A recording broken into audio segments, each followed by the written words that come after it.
And welcome everyone to the next episode of Marvel She-Hulk or She-Hulk Attorney at Law. Didn't do one last week, so this is going to be for episodes 3 and 4. It's just me today.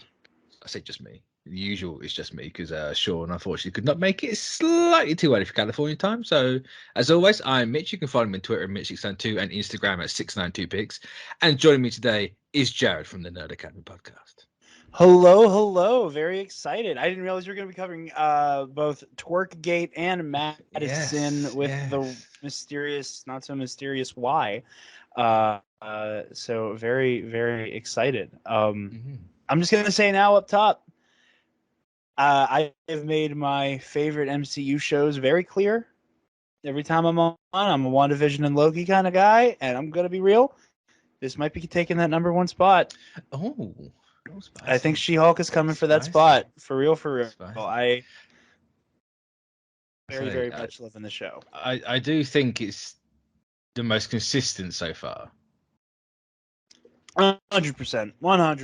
I think it's just, it's difficult, obviously, because, everybody wants to have an instantaneous reaction. Yeah. And, like, especially this most recent episode, I'm already seeing, filler, it's filler. Which, again, no, that word is dead. Nobody knows what filler is anymore. Say filler, cameo, it's all lost meaning now. Yeah, filler, cameo, plot hole is the unholy trinity of filmmaking terms that don't mean a damn thing anymore. Media literacy has died. A very slow and painful death. It's kind of sad. Oh yeah, so episode 3. Yeah, if before we jump into the episode directly, if I could do my show. Oh yeah. You plug. Yeah. I totally forget. So you guys, I've been around enough. You guys know the Nerd Academy podcast, all that stuff. I'm in the slow process of moving, so that's why there has not been much content coming out. But I'm not here to talk about Teen App Podathon. Podathon, you guys have probably heard me talk about this before. It is a massive collaboration of a bunch of different Star Wars podcasts to benefit the Make-A-Wish Foundation. We will be live all day, September 17th, Saturday. Very proud of all of my friends who are working on this. I'm going to be working on production. I will also be a part of the trivia competition that Star Wars Explained is putting on. I will be competing against a handful of former Schmodown players. Nice. So that's that. I got tagged into that the other day. So like I said, I'm working production, but I'll also be on screen for a little bit, taking part in one of the shows. But yeah, we have a killer lineup. We have Christopher Sean from Star Wars Resistance, who also will be voicing Nightwing and Gotham Knights. We have Mr. Seth Green being interviewed by the Bombad cast. We have Shelby Young, who has done the voice for Leia in a handful of things, being interviewed on Around the Galaxy. And, of course, the big headline guest is that Alden Diaz from Octo Radio, my very good friend, is sitting down with none other than Ryan friggin' Johnson, writer and director of The Last Jedi. Oh, dude, I've seen clips of the interview. Almost everybody who's working on Podathon has been able to watch the full interview. I have chosen not to. I want to watch it when it airs. And it's been hard because I keep seeing clips and I keep hearing people talk about it. And I want to watch the whole thing like now, but I want to watch it when it airs. So yeah, there are all of the links all over the place. I've been sharing a lot of stuff. I say I'll get Army to put all the stuff in the description. If you just send it to me, I'll get him to whack it down. Absolutely, yeah. Go ahead and donate. I believe for every $5 donations for every $5 you donate, you get entered into a raffle with a massive litany of really cool gifts and prizes. Stuff from like Regal Robot. There's some stuff from Lucasfilm. All kinds of lovely stuff. And again, it's going to a really good cause. And when you donate before the event, you actually get like bonus entries per. So donate now, donate quickly, and be sure to tune in for Podathon. Like I said, I'm super excited. I'm super proud of the event. Last year was incredible. Last year we raised, I think it was like just over $8,000. Nice. And Decent this amount. year, Decent amount. yeah, the target goal last year was, I'm trying to pull it up because I know I put it on my Instagram. Yeah, so the target goal last year was like 1,500 because they didn't know what to Oh expect. wow. Yeah. Cleared You smashed the hell out of 1,500 it. in the first clear 1,500 in the first couple hours. Our final total by the end of the day was $8,274 from Make a Wish. This year the Nice. target goal is 10 Gs. This year the target goal is 10 Gs. And with the lineup we have, I think we can do it, and that will be made all the more possible with the help of some of the lovely fans of Comic Book Cast. So Yeah, yeah, please throw in, go help check the that great out cause. and go check it out and help the kids.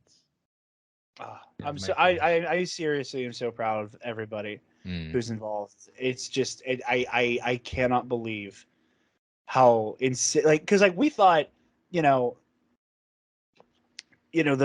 Alden for Podathon was like, okay, I'm going to be a part of it, and he just started throwing Hail Mary after Hail Mary for trying to like an interview.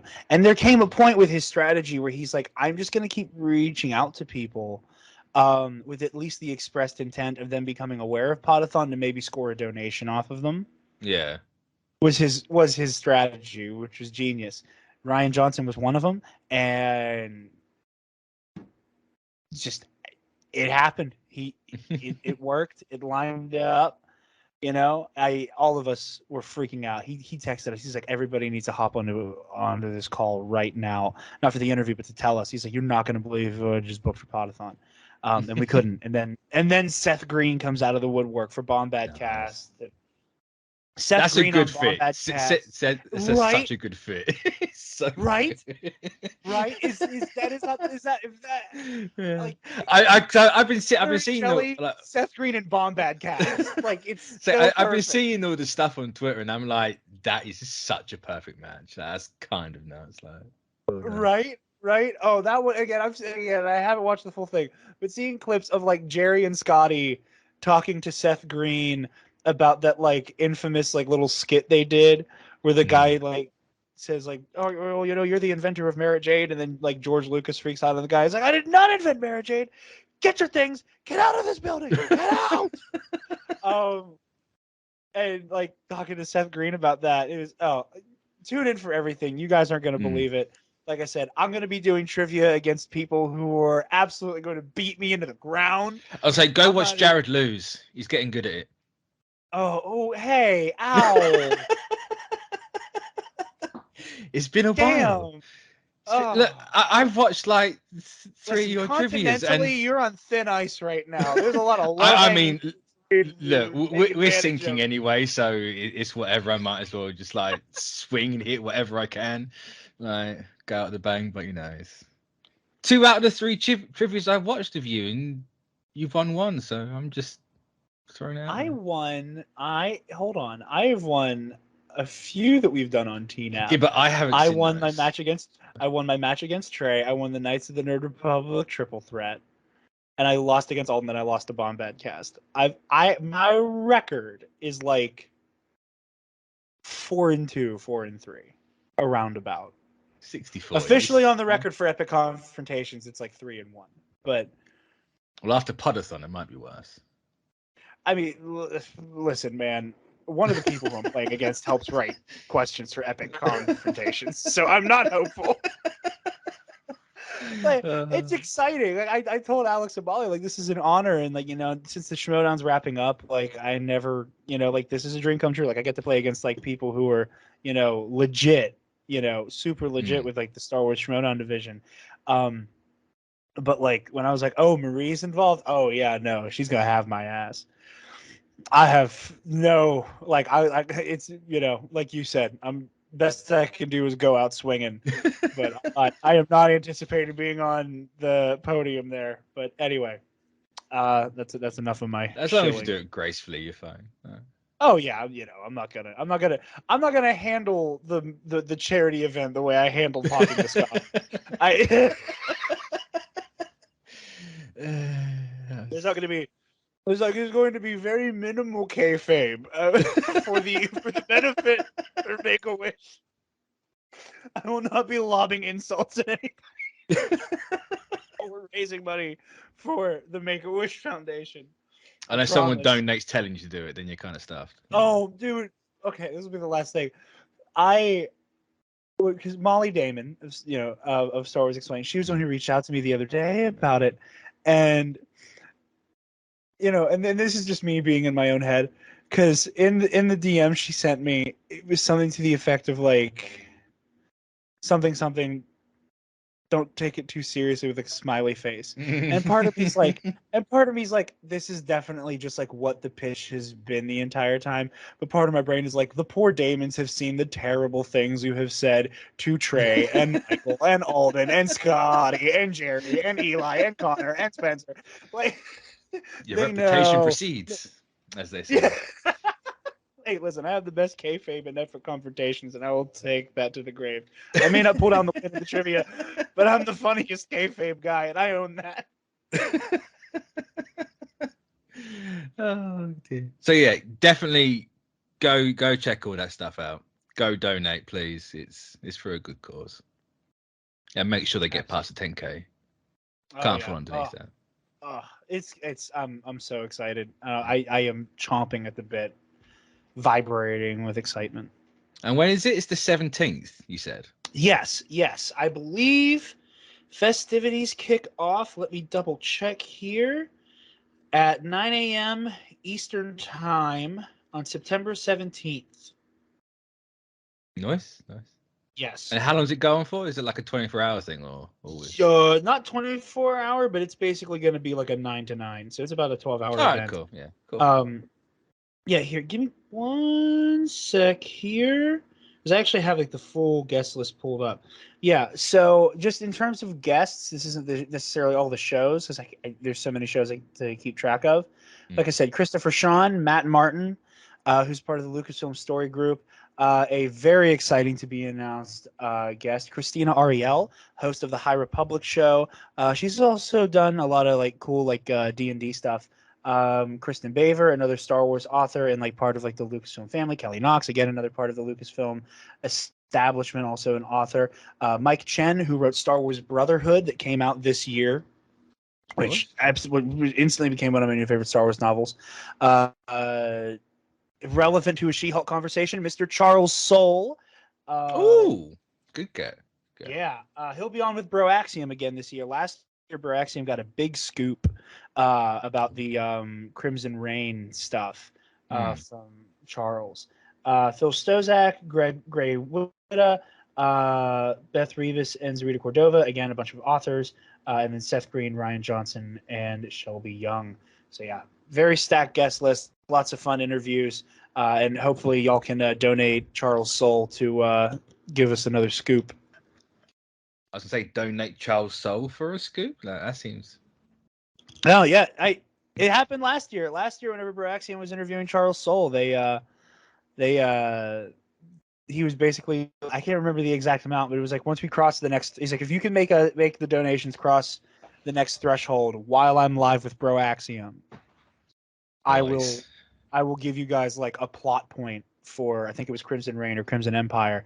Or no, it was Crimson Reign because Crimson Empire hadn't been announced yet. And they did. And he was like, okay, the Knights of Ren are going to try to pull off a heist at Castle Vader. And yeah, found it out live on air. Sweet. It's great. That's it. All right. She-Hulk. Yes. Episode 3. The controversial episode for some strange reason. I mean, it's don't know what's going on. I really don't. I was just spent a week in a daze. Like, really? Is this what we're mad at now? It's getting to the point of parody. Yeah. Like it's like it's beyond parody in many ways. Like Twerkgate, mind-bogglingly stupid. Like we can have Tony Stark piss himself in a suit. and then defeat Thanos 10 years later. But oh no, God forbid a woman twerks. Well, like it's the thing that's like there's two flavors of Twerkgate. There is the implication that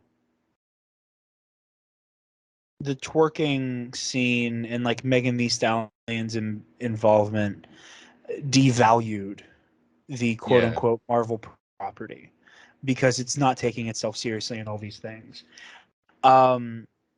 Which is again incredibly silly, like especially for She-Hulk. Especially for She-Hulk, like this is kind of the territory you're in. It's self-aware, it's very funny, and it's human, like She-Hulk, Jennifer truly does feel like one of the most like real people in the MCU. Like she is one of the most I'm a person, despite having a job which is quite unrelatable for many people, and despite the whole being a Hulk thing, which again quite unrelatable, she feels like one of the most relatable people in the MCU. Oh yeah, hands down, easily. So like I don't again, and as you were alluding to, Tony pisses himself in Iron Man 2. Like there are so many things that have happened up to this point that have become like these classic memes, America's ass, all of this stuff that is in the DNA of the MCU in so many fun, silly ways that this scene, like really, that's where you draw the line. Yeah. Like look at the comics. There's a whole thing about how Squirrel Girl like sunned Thanos. This is and Galactus. No, yeah, she's beating everyone. No. Exactly. The unbeatable Squirrel Girl. But like this is where you draw the line, right? Come on. The other flavor, which is so hysterically rooted in misogyny, distractingly, that the people who are saying that She-Hulk in many ways undoes its "hey, don't objectify me" message, following it with them twerking is inconsistent. That's just people like just blindly ignoring the point. They've been doing that for the last month for this show. But it's so vulgar and so like I don't want to use the word that will absolutely get this demonetized. Please don't. But it is absolutely unwanted touching apology to say that because she was doing a little green yam shaking with Megan Thee Stallion. It's like, it's in the vein of, you dressed like that, you're asking for it. Exactly. It's like I said, and it's emblematic of like the direction that like the kind of like brain dead culture war fandom conversations happen. That it is inherently like on one side of the spectrum, just inane dog water conversations, and can go all the way over to the other side of the spectrum, which is just like objectively sinister and disgusting. Yeah. And just asinine. Like I say, what's gotten me like excuse me. It was worse with the third episode, but like 1, 2, and 3. Everyone, not everyone, but like everyone on that side proved her point every week. Oh yeah. And it's just like, how can you not? I say, how can you not understand it when they clearly don't? Because thinking's apparently hard. But it's just like, guys, you're literally proving the point. Her like, just getting randomly murdered bit, like completely ignoring the cat calling bit. It's like she says something and you're all over her. Like, of course she's going to be scared, and like any woman's going to be scared and angry because you're acting like that. Yeah. And I can't understand how people just outright refuse to acknowledge that. Well, I mean, and there's another element here for like if you really want to go down that road as well, like how much of the MCU, how much of like a lot of this fiction and storytelling is for years been like a male power fantasy. Like, I'm sorry, I think that the inability of a lot of men to look at that first scene with the Wrecking Crew, where they ambush her and she's freaking out. She goes, "Wait a minute." And then hulks out and beats the hell out of him. Like, if you can't recognize that there's a lot going on in that scene just beyond, oh, she beat up a group of guys and they ruined the wrecking crew. Like, That's my favorite thing about like, this show. You like shut up for Yeah. 30 seconds. Like we're really going to bat for the wrecking crew. That's what we're at. Yeah. Well, you knew the second they were in the trailers, right? People didn't acknowledge that it was the Wrecking Crew when it obviously is. Yeah. They literally have a glowing crowbar, right? It's clearly the Wrecking Crew. No one wanted to believe it. They come out, they name drop one of them, everyone shits themselves, and it's just like, God, it's the Wrecking Crew. The only legit complaint you can have with the Wrecking Crew in She-Hulk is the whitewashing of one of them. Yeah. That's the only complaint you can have. Anything else, they are the Wrecking Crew. Get over it. They're like F-list Thor villains that are dumb as hell. Well, and the other thing that's really funny with that was like, you know, the whole like it's the Wrecking Crew who gives a damn, and like I saw this really insightful TikTok. Set words you never see next to each other in a sentence. No, I'm glad I'm sitting down. When they were talking about like, you know, here's how much nobody gives a damn about the Wrecking Crew. One of the characters who's originally a black man is white. And he was talking about, and honestly, I am upset about it, and talked about how with the whole thing with Wrecking Ball and I believe it's the Ta-Nehisi Coates Black Panther run, where like Wrecking Ball has like a redemption arc and becomes like a Wakandan scientist. You know, where it's like, we can't do that now. No, we can't do that story now. No, which is really unfortunate, but it's But you know, it's also the Wrecking Crew. You know, pick your battles. Yeah. You know, at least it's not like another white Ra's al Ghul. You know, like that is very true. I know I'm hopping universes, but still, in terms of egregiousness. But I really enjoyed episode 3. I'm sitting here trying to remember all of it, but it feels like the twerk gate just kind of washed away any memory I had of that, and all I can see now is that damn credit scene. Yeah, I mean, and again, like it's the post-credit scene too, like that. I forgot for a minute that it is not like in the main text of the episode. No, and that's the thing. It's like, no, I was talking to someone. I say talking to someone in the group, and it was more like you're an idiot in the group. But it's like, the context. It's like, what context? It's a post-credit scene. It's something they've cut out of the show because it has no place in it. Well, it's a little funny. It's a little funny stinger, you know. Exactly. Not here to, you know, not every post-credit scene is designed to be like, you know, set up for the next big thing. Like sometimes it can just be fun little stingers. Exactly. You know, like no one is complaining. Jumping to episode 4 quickly, that Wong lies on the couch clutching a pillow watching Sopranos, and no one's crying about that. No, which surprised me, honestly. At this point, I was like, oh, they're portraying Wong as being like unmasculine and weak. Like there was a part of me was like, okay, here we go. You know, he's watching This Is Us. You know, like spare me. But no, now apparently the only thing people are mad about for episode 4 is they spoil Sopranos. That's funny. Anyone, it's like it's a 15. It ended like 15 years ago. Matt from Blue Bantha Milk Co. tweeted today, where he was like, "Listen, Wong is not the only person who just got spoiled for The Sopranos. Because apparently he was showing his girlfriend The Sopranos. Ooh. Like they were actively watching it, and then they were watching She-Hulk, and then he just kind of went, "Oh, good." Which is so funny. Funny. Like for me, like I'm trying like learning that what's her name dies in The Sopranos watching She-Hulk has to be like learning that Darth Vader is Luke's father watching Toy Story 2. Like it's about the same level, of like cross-media pollination. So funny.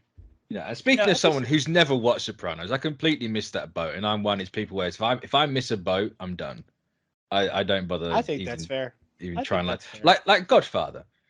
I'm so past watching that movie. I just don't care anymore. I will never watch it. I've absorbed that movie through osmosis on the internet and everything. I haven't got to watch that movie. I know how it goes.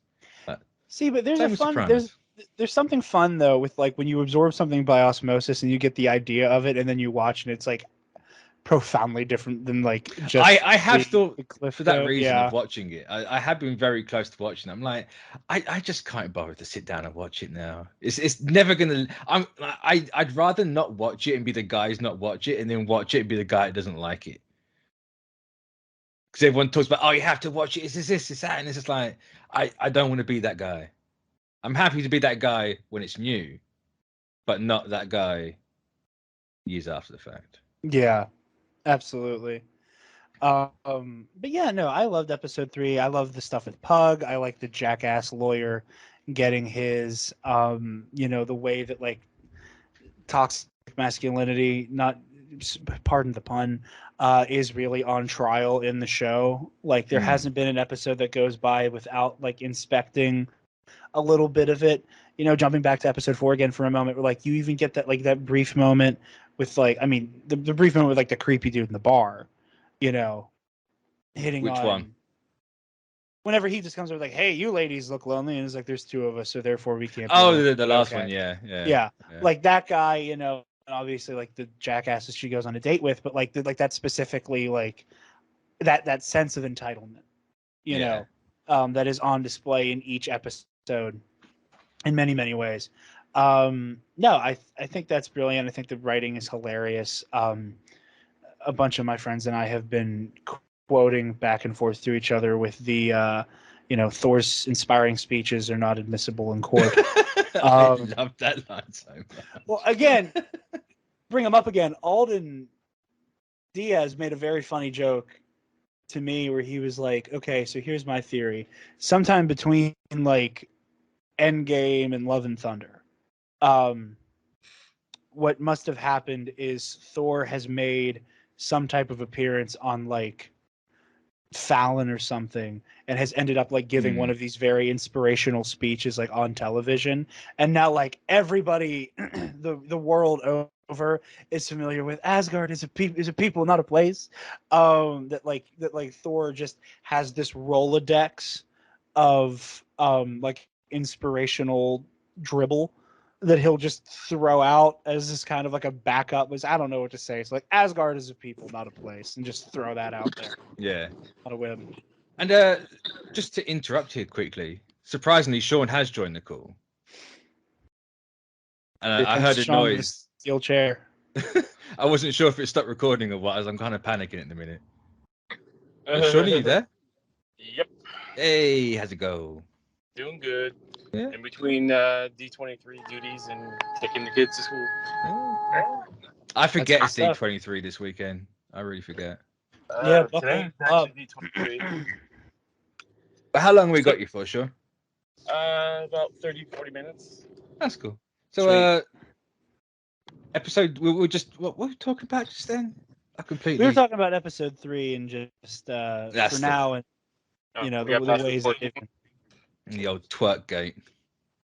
Yeah. That's always an interesting and boring conversation to have, Fascinatingly stupid. Fascinatingly it really is.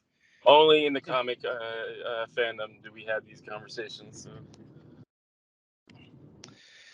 Yeah. I mean, I will say, if there's one thing we have to thank the Fandom Menace for, it is the fact that they made a conversation about stripper relevant, which I never thought would happen. I imagined that. I remember watching like San Diego Comic-Con coverage as a kid and being like, this is weird and uncomfortable. And then I was like, did Stanley like create like a weird hero? Nah, surely I'm making this up in my mind. I'm like, oh no, this is relevant, and this happened. Great. I'm glad to have that in the forefront of my memory again. Mm-hmm. Nerds are weird. Yeah, they're very very weird, and I don't get it. I mean, I kind of get it. You're being shunned, bullied in schools, and you end up with some weird, twisted people. But like, they're just weird. Yeah. Don't be a nerd. No, I think is the lesson. Don't be a nerd. I mean, as someone whose whole thing has nerd in the title of it, I will say be a nerd, just one of the cool ones. I didn't even realize that. I was like, oh yeah. Come on, Sean. You're not Sean. You're Mitch. For competition's sake on YouTube, don't be a nerd. Be part of the cast. I will say, so far, I think episode 3 is my favorite. Which somewhere Travis's ears perked up. But I've been in it the whole time. This is again this was an episode 1. I'm in all the way in, and not to go against what Jen herself says, but just more so, and I'm just so fascinated by it now. I am so curious as to how in the hell Daredevil fits into the equation now. Because once you realize that she's operating out of, because she's obviously in the suit at that point, right? So my only question is he in LA or is she in New York? That's my question, because I think it's a lot easier to say that Jen went to. You can just kind of write it off and either say that Jen went to school in New York, or she lived in New York at one point, and passed the bar there, than to somehow be like Matt Murdock passed the bar in California. When? Don't worry about it. Well, it's the Marvel universe. 5-year jump. Don't worry about it. It's right there. All right, sorted. Well, I mean, I don't know. Matt was practicing in San Francisco during the blip. I mean, why not? Well, who's to say he wasn't blipped? I mean, that's. Oh yeah. But I really talking about Daredevil quickly. I really like the theory that the reason why the suit's yellow now instead of all red is because of the stuff that happened prior to the blip with season 1, 2, and 3. Is that he can't be recognized, so he's changed the costume slightly so he doesn't get caught. No, I like that idea. I also, and I try to avoid becoming overly attached to weird fanon type things. But just because I know Charlie Cox could act his ass off with it, I really do want to see that whole Charlie hears everybody's heartbeats start disappearing during the blip. Again, normally it's one of those okay, haha, okay, cool, baby's first screenwriting thing, but Charlie would eat that, and I kind of would love to see that. So that's the main thing is why I don't want Daredevil to have been blipped. Yeah, well, I mean, sure.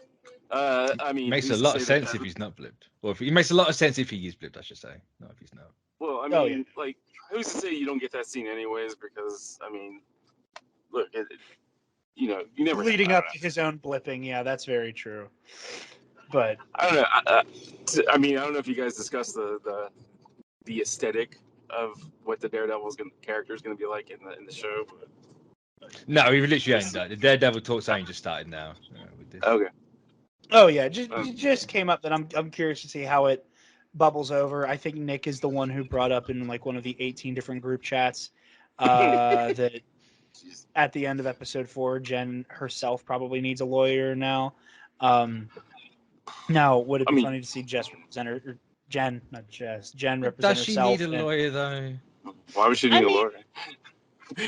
Doesn't necessarily. Because guys, I saw that and I'm like, what's he talking? First he said Jess needs a lawyer, and I'm like, who's Jess? Do you mean Jen? Yeah, it's why does Jen need a lawyer? I'm confused to where he came from. You never want to represent yourself in court, though. You never want to have to be the one to do that. Why would she be need a? I mean, why would she need a lawyer in the first place? I mean, it's totally.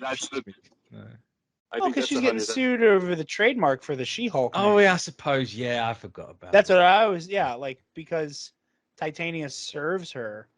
There's that. That's the issue. Is that now she needs someone to represent her in court, and that's there might be some weird. I totally forgot about that. Yeah, well, so however that ends up turning into and they're gonna have the trial in New York, and she needs a really good lawyer. That'd be an interesting way to bring it in. Yeah, that's the path that revealed itself in theory, but is it what I think will happen? Not necessarily. Because I'm under the assumption the clip we've seen of Daredevil in the trailer is later on because Jen has the suit at that point. So unless she gets the suit next week and she meets Daredevil at the same time, I don't know. But... I wouldn't get. Yeah. I mean, I'm not like Nick. I'm not looking at IMDb being like, he's in the 6 episodes. It's like we're already down 1, so it's mathematically impossible for him to be in 6. But I'm buying Daredevil at the end. Don't follow IMDb too much because it's kind of loosey goosey. What do you mean? Wolverine was an Endgame. Oh, it's a good point. Yeah. Oh yeah, What do you mean? Well, I Wolverine missed was in him. Endgame. I don't know what you're talking about. But Google has Um, on the cast list. What are you Must have. Yeah. I mean, all you Ultron. need is Ultron showed up in WandaVision. Oh, That's they're some right. of my I keep favorite forgetting things this. that come out with all that. They're so funny. I get a kick out of that because it's. I mean, if you're in the business, like IMDb can be changed almost. It's almost like easier than Wikipedia to change like credits almost at this point. But So it's just the amount of effort people go through to make people believe these wild things. It's nuts. I mean, it's scoopers, It's It's, very true. That's season on IMDb. One of the things that I think is interesting with the prospect of Daredevil is that like, and I've gone back and forth on this, like trying to figure out if they'll end up like going against each other in court. Like if you're I That'd be kind of interesting. hope like so. Murdoch v. Walters in the courtroom and then like a She-Hulk Daredevil team up, which would be Well- interesting. But like, also it's kind of low hanging fruit and obvious. I'm just so excited by the whole show. Isn't Matt a defendant and she's Yeah. Yeah, he's a Was it defense attorney. She's a former Prosecutor, prosecutor, that's the one. but that's also not to say that they don't end up at odds in civil court, where Well- she's not necessarily prosecuting and he's just, they're both representing somebody in civil Well, court. also you also gotta look at who Jen represents as a client. Yeah. I mean, there's so many Blonsky. possibilities. Or Wong, True. Which, by the way, I think the whole Blonsky bit I adored in episode 3. Oh, That it's so good. Whole bit it was so well done. It's so Did good. you like the Wonger? I love Wongers. In fact, I'm trying to call him Wongers from now on. I am appropriating that name. I ship them. I ship Madison. What would the with ship Wong name so be hard. for Madison with a Y and Wongers? You spell Wongers Wongerson? with a Y. It's But like it's not W where you Y think. N N G R S. You put that on merch. WYNNGERS. Wongers. Yeah. Like you visually have to Wonger. see the name written out to understand that it's a ship name. It's all in the Wong cinematic universe for sure. It really is. It really is. I'm here for it. I'm totally People here for love Wong. It's Twitter armor, baby. You're right. it. Oh, and that there Twitter hasn't armor been discourse. line destroyed me. She love was that right line. because there hasn't been discourse about the episode. No. There hasn't been discourse. Surprised that. Apart from the Sopranos bit, there's been nothing in that. Oh yeah, adore that. It's apart so from good. people complaining about spoilers, and like I've seen like a couple of people like, oh, it's filler. Like, there's been no like hashtag discourse about this episode. She was right. Twitter armor for a week. Except for the spoiler alert for a 15-year-old TV show ending, But Yeah. I seen that and I'm like kind of I just rolled my eyes. I was like, wow, I say it's literally people wanting to complain about something at this point now. There was nothing else in this episode because it was 90% Wong. And it's like, okay. I'm at a point where it's just like I expect people to complain about it, so it's just like, oh yeah, they're gonna, complain, blah blah blah. That's all I hear. I don't think it can be understated just how, again, like the magic of the MCU to take a aside the genre of story with which it is best to in film depict them, like in the way that like all the Captain America movies become like political thrillers, or at least the back two do. The genius of, we're just gonna do She-Hulk as like a like a Harry's Law, legal comedy. It's like it's such an obvious layup, and I think so many people were expecting like a legal drama, and in the initial lead up to the show, and if they knew the character, they would not even think that at all. Oh, because the character itself is not even you read the comics, it's almost like absurd. I mean, in the comics, so of course, if you just take that character and just flip it and make it a dramatic, it just wouldn't work. Yeah, it had to be a comedy. But even the people that claim to have read it and they go, oh yeah, I know She-Hulk's all this, they're going like, oh, but the politics have changed. It's like, no, they haven't. Like, she's literally been a feminist vehicle since her conception. Like, it's literally the point of She-Hulk. Like, since day one. Exactly. Since day one. it's just wanting to complain for the sake of it. Like, just say it's not the politics you want. Just say you want Homelander, but not satirical. Some people project their own, like their own politics and thoughts onto whatever it is, and if it doesn't become that, then it's just I don't like it. I think there's a lot of people who wanted Gina Carano to play She-Hulk for more reasons than just she was the first buff woman they thought of. Yeah. Well, they can go back and watch the Biden Hunter documentary. That trailer feels like the best SNL skit of the last 5 years. I know. It's a reject. I refuse to watch SNL skit. It's a rejected SNL skit at best, because I don't know. The thing is like you got to find the right actress to play the role, regardless of what it is. Especially nowadays, you don't need a wrestler to play a big bulky guy. You just need the good actor, and you can augment it in post, and so Gina Carano, none of them can act. I'm sorry, they can't. Act, I agree. Not at all. It would be 100% worse, and people would be complaining about that. Like Gina Carano, all she can do is stand there and stare. I don't know. That's literally it. I mean, that's all she did in Mando. So I mean, yeah, exactly. I mean, that's her range, standing and staring at the camera and saying some corny ass line, So like, I honestly don't get how people can go. I'd rather have stand and stare lady as opposed to woman who literally carried an entire cast of a show as herself for like 4 seasons, playing I would different rather versions have of Tatiana Maslany over any of those guys. Like, you can't even call Gina Carano an actor, really. She's not really an actor. She stumbled into it. Tatiana Maslany has been acting since, she's like the minute she was cast, that was gold. That was platinum. She's such a perfect cast. That is so, again, like in Sarah Finn we trust, and damn. I mean, but the thing is like, I think we still have this to this day. I think people just don't like. They always question the casting of these movies. It's like, I think if anything, Marvel, Disney, and Feige have consistently made great decisions on casting. Like all the way down the line. Like down. These movies and TV shows can't get any better at what they do, man. Like I don't know. Like I think the only reason I could say I could see people like still being worried about casting is they tend to go for this. I say tend to. They've gone for some fire out choices, right?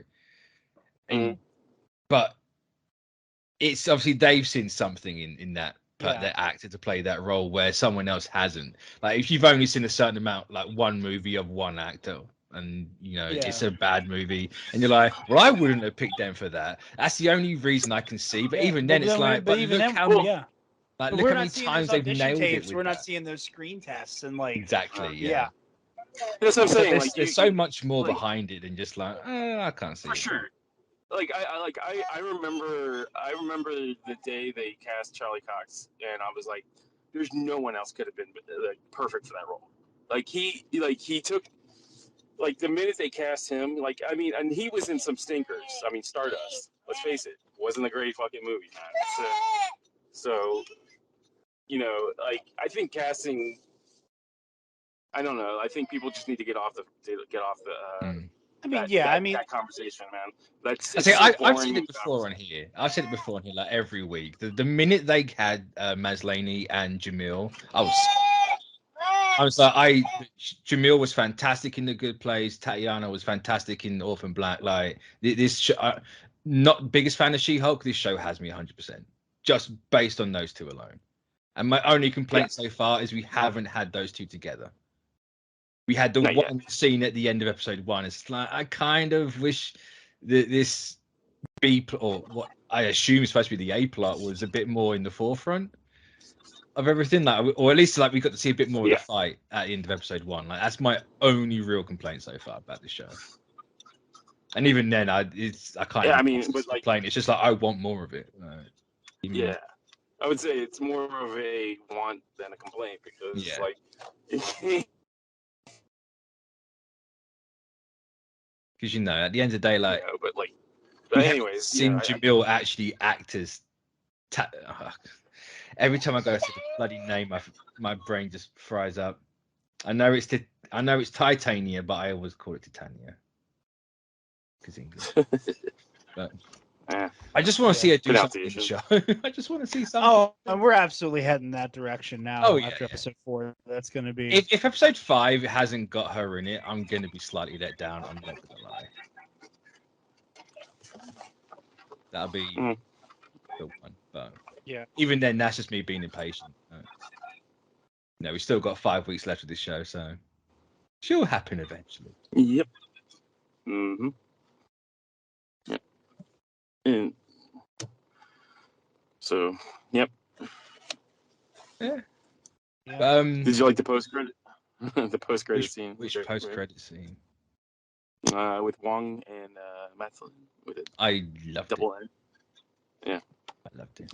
Absolutely loved it. Yeah, every time I make a G&T at work now, this is a Wongers. Going out for Wongers. I actually rewatched it that night drinking a gin and tonic, and I was like, oh yeah. It's like, I forgot about that bit. Yeah, Benedict Cumberbatch. I mean, Benedict Wong is like probably one of the funniest guys I've ever met in my entire life. Like he loves doing this stuff. I say I want like a Strange Academy show with Wong. Yeah. Maybe hopefully it's announced at the weekend. Well, hopefully it's been announced, depending on when you hear this. Or I mean, you never know. Never say never. Yeah. But Wong will be around for a long time. So. Oh, I mean, I would imagine. It's hard to not keep him around with everything going on. I say it's his universe now. He can't leave. Mm-hmm.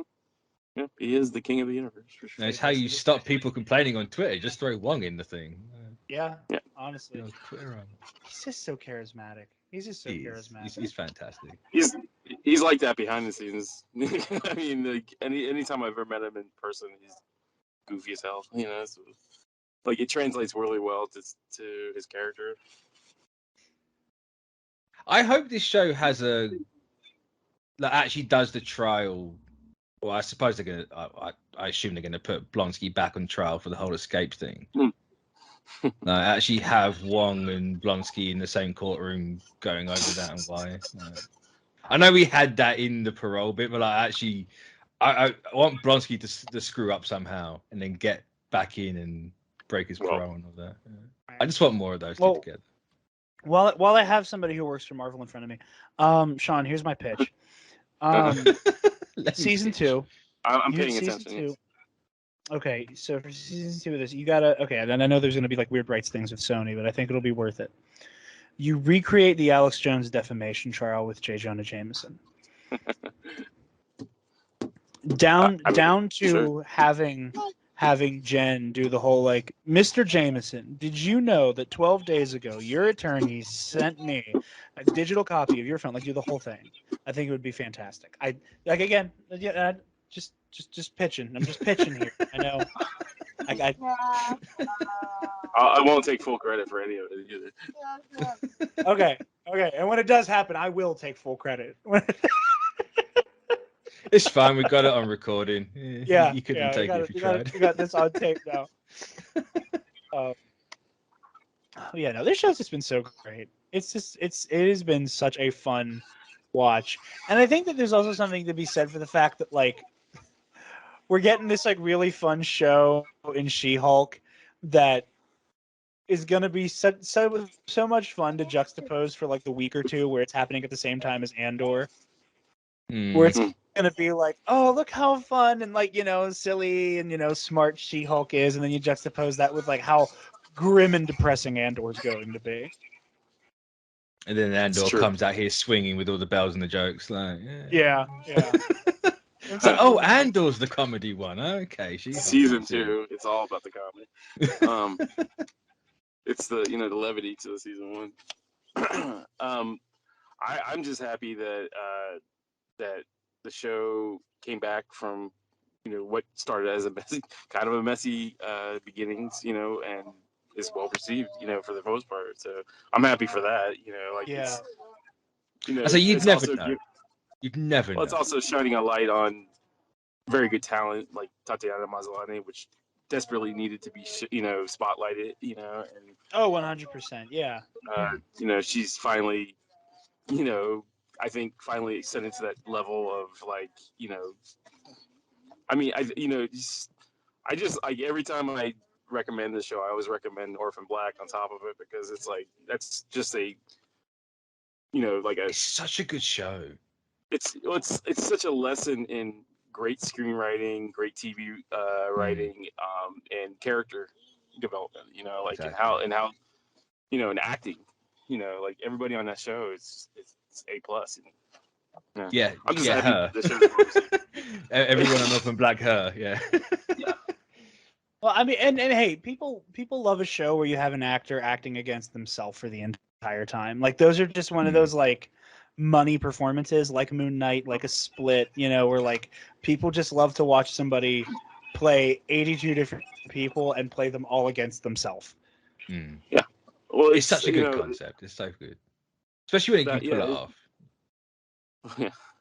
Plus, it's just I'm just glad that it finally stopped the people, like for the most part. I remember the rumors and all that started when everybody thought the show was in trouble, and it's like I'm just finally glad that the show's out there, people enjoy it, and like those people can just stop talking about that, that part of the conversation. Yeah. It's but because this show is only just getting better and better every week. Oh yeah. Easily. I think episode 3 is still my favorite after this one. I agree. But it's just going up and up. Like it's just so consistent. Well, I mean, I'm speaking as a fan, not as an employee or anything like that. But it's just like it's just good to see a studio develop different types of things, and like you can again lay to rest the whole formulaic Disney Marvel thing for the most part. I mean, like you can't. This is not formulaic. This is just like this is so very different. Like they I feel like every time they put out something, it's different. Like it's a different concept.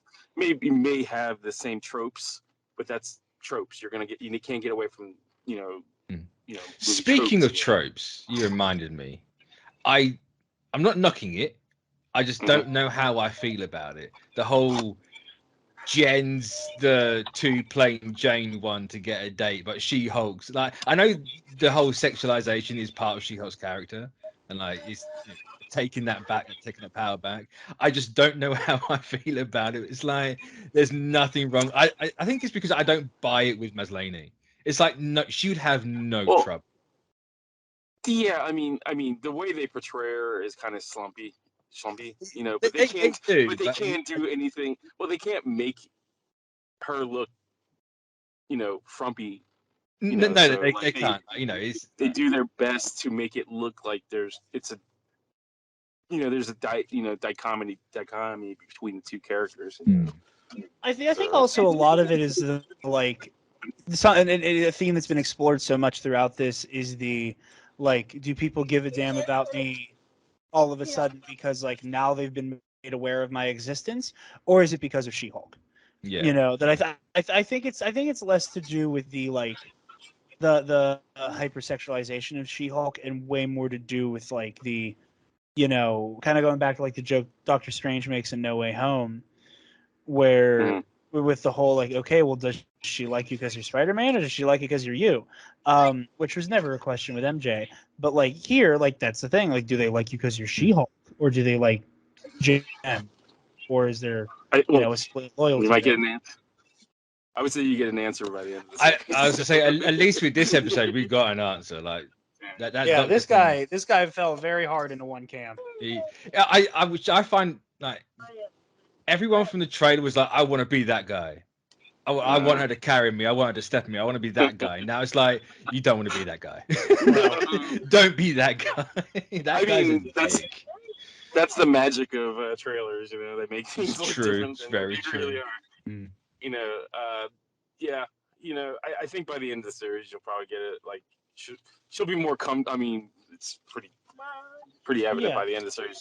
She'll be comfortable with being. Yeah, she'll own that so. she is both. Yeah, and that both can exist. And I mean, the best part is like when she's the Hulk, she doesn't change personalities. It's her, it's Jen inside the body, and she doesn't lose intelligence. So I think, by the end she's gonna realize that this is not I don't know. It's like, not. It's two sides of the same person. It's not someone different. Like it still is Jen, whether she's She-Hulk or not. She'll get that lesson. Yeah, now. and I mean, I think that was kind of hinted at in the beginning of the season, anyways. With the conversation with Bruce, like he felt really surprised that she could talk and have intellectual conversations with him while she was, green. So. Well, so I really like the action scene in episode 4. Even though I would have put money on those things in the trailer being a reference to Ang Lee's Hulk, with like the Hulk dogs. They weren't Hulk dogs, and I was like, oh, I've lost money. Oh my god, I forgot about the Hulk dogs. I was so would have put money on that because everyone's like, what the hell is this thing? It's like, I bet it's a Hulk dog. It was not a Hulk dog, and yeah, that would have been money lost for me. How'd you like to wink and a nod to Johnny Blaze? Like, I'm waiting for them to be like, hey, this is Ghost Rider. It's like, oh, people are going to get mad. No, that's not good. I missed what you were saying. Assured, My headphones cut out. The Donny Blaze. Oh, yeah. The intentional, we're not Johnny, we're Donny. It's like, okay. Okay, Marvel, I see you. The David Blaine ripoff.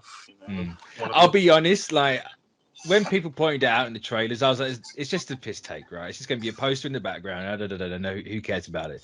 And then when the stagehand's being like, do the thing, and it's like, oh, his whole thing's fire. It's like, he's not going to do it, is he? It's like, is this where we actually get Ghost Rider in the MCU proper? And it's like, oh, thank God, no. Also, I mean, did you catch the other little nod to Ghost Rider in the show, too? Like, Madison, the whole conversation with Madison when she was in court. Oh yeah, she sold herself. Yeah. Oh yeah. She got to give him 6 drops of blood, and so guys, there is a Mephisto type character in the Marvel MCU, so which I think's hilarious. Might have been just to have the Mephisto, and like the Mephisto bit comes about when everyone's let Mephisto go now. Yeah. Now we're Now we're dangling the carrot again, so the proverbial carrot. The only character who can outlawyer a lawyer is Satan himself. Enter Mephisto. The other lawyer devil. Or the devil. Yes. I mean, I still don't know if I want Mephisto to ever show up. I think you can do without that character. I mean, we'll see. At this point, he's kind of whack. I don't know. If we do ever get a proper Ghost Rider in the MCU, I mean, it's kind of gonna have to happen. But you can do Ghost Rider without Mephisto. What's the demon he makes to deal with? It's not Mephisto, is it? It's Xandar. It's not Mephisto. Mephisto has nothing to do with Ghost Rider's origins. So.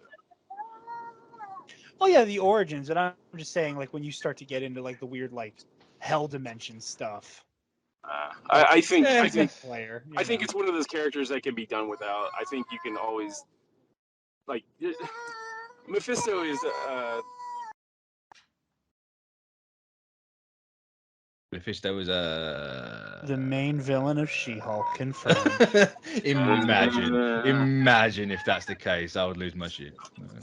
Oh yeah, for sure. Yeah. He is. Oh my god, they actually pulled him off, and I don't want Mephisto. It'll be emotional whiplash for me. He's a redskin guy in a loincloth. So. Yeah. Nothing against people with red skin. I'm not trying to be that guy. I don't think many people like Mephisto exist, to be honest. Yeah, I don't. Yeah. That might be horrendous if actually there is one walking among us and actually are offended. Yeah. I sincerely apologize. Shouts out Darth Maul. No offense meant to Darth Maul. Jared from Law. He'd be dead by now anyway. The guy got cut in half in the first movies. No, he came back. He didn't stop it. Right. Revenge Yeah, does Jared, wonders for for sure. the will to live. Oh my god, I can't. Sitting on a chair for I about 5 can't minutes. think of the Grand Inquisitor without smiling like an idiot. Like, I just love the sound of Rupert Friend's voice so much. He was so good. Hello, third sister. Uh, It is the Jedi that hunt themselves. It's so comic. It's so hammy, but it's so good at the same time. It's perfect. I adore it. I need Rupert Friend in the MCU ASAP. I don't care who he plays. It's something that get him as. just him sounding like that. I need him to continue to play characters who can talk like this. Like every sentence just needs wonders for the will to live. Just slowly ascended pitch. We can Speaking say of the DC universe, but speaking of, there's a thing going around that the guy who called Jen a specimen is the leader's brother. It's funny you say that because while he was talking, the first thing that went through my mind was, I bet this is going to turn into some leadership. Not Not that it like would, but just like the internet would take it that direction. And they have. It's like, I bet he's Madman or whatever the guy's name is in the comics. I can't remember exactly what it's called, but apparently he calls them specimens or something in the comics, and that's where it's all started from. But I wouldn't be surprised if the leader shows up, but I'm really not banking on it, to be honest. you never know. Never know. Yeah. I don't know. I want him back. I want him back. That would be I think it'd be a fun, bring everything full circle finally. I say it'd be nice to cap that arc off, but if it doesn't happen, it doesn't happen. Yeah. Like I said, there's greener pastures and more, exciting things to mine from the MCU than just the leader showing up. But no, I agree. Absolutely agree. All right.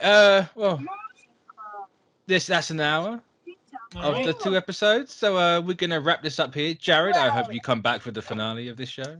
I will hopefully be back for the finale. And like I said earlier, everybody go check out Podathon. Very excited for the event. This, like I said, September 17th, Saturday.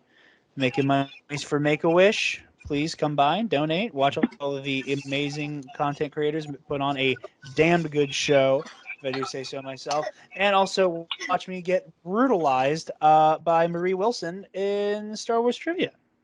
That's my favorite bit I'm looking forward to. Yeah. Well, is there a way to donate online? Yeah. I'm going to be sending all the info to Mitch to make sure it's all in the description for the video. I believe, pull up the Podathon Twitter again because I know they have the link in the Twitter. I can't remember if it's like podathon.com/Make-A-Wish or Make-A-Wish Podathon, the order in which it is in there. Yeah, you can just go to podathon.com, I believe. Yep, yeah, you can just go to podathon.com, and then the first thing at the top of the page is donate. So podathon.com. And that'll take you. If I actually spelt things right, it would help. Yeah, podathon.com. My fat thumb, but Podathon. Podathon.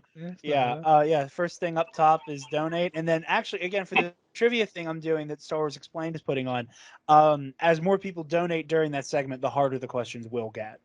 I'm donating a lot now.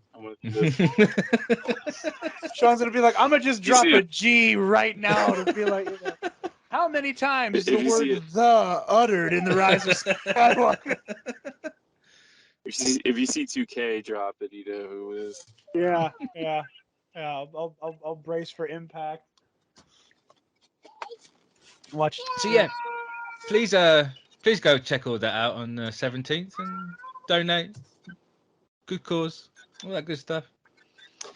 And yeah, so thanks Jared for joining.